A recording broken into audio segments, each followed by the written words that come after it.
Hello everyone, my name is Chimwemwe Banda. I am a Cohort 6 CARTA Fellow from the University of Malawi.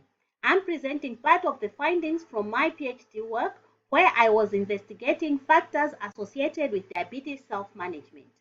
The presentation is titled, It's Like Working in the Dark, Perspectives of Service Users and Providers on Diabetes Self-Management Support in Blantyre, Malawi. The number of people living with diabetes is increasing in Malawi, just like in many other sub-Saharan African countries.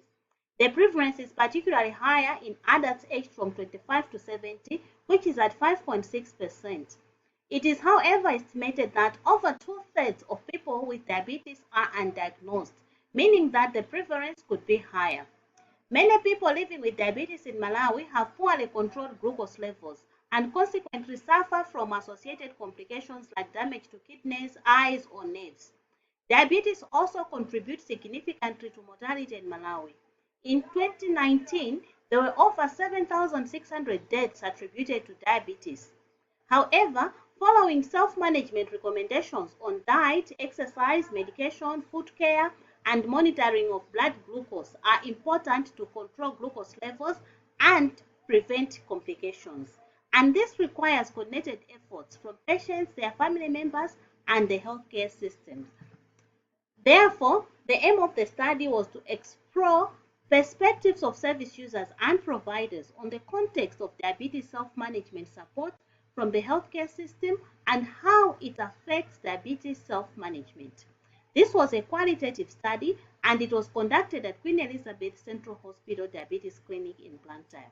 Data were collected from service users, that is people living with diabetes and their family members, and service providers, who were nurses, medical doctors, and clinical officers.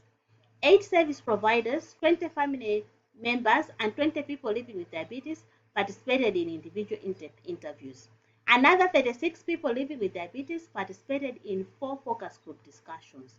All the interviews were audio recorded and transcribed verbatim. Framework analysis approach guided the data analysis process. 5 major themes emerged to describe how the healthcare system influenced diabetes self-management.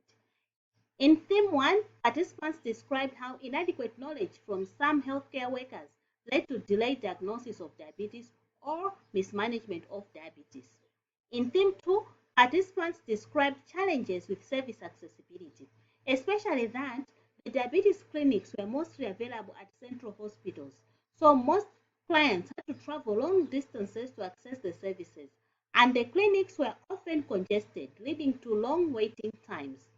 In Theme 3, many service users appreciated the diabetes health education they received at the clinic, but expressed need for community awareness campaigns for diabetes as well, as many of them only got to learn more about the disease after they themselves or their family member was diagnosed with the disease.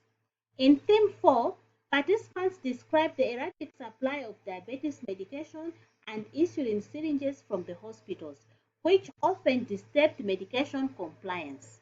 And in Theme 5, participants described that the client's congestion at the clinic and the limited laboratory capacity made it difficult for providers to thoroughly assess all clients and screen for diabetes complications. The findings suggested that healthcare system was perceived to be both a facilitator and a barrier to diabetes self-management, and the identified barriers were similar to what has been reported in literature from other low-income countries. One of the strengths of this study was that it highlighted the challenges with service accessibility for people living with diabetes. These findings informed the second phase of the study, which was a needs assessment for the integration of diabetes services at public primary care health facilities in Blantyre. In conclusion, diabetes is a significant health problem in Malawi. Therefore, there is need for strengthening diabetes care services from primary to tertiary health facilities. Lastly, I would like to thank CARTA and all the funders for the support to conduct this study. Thank you.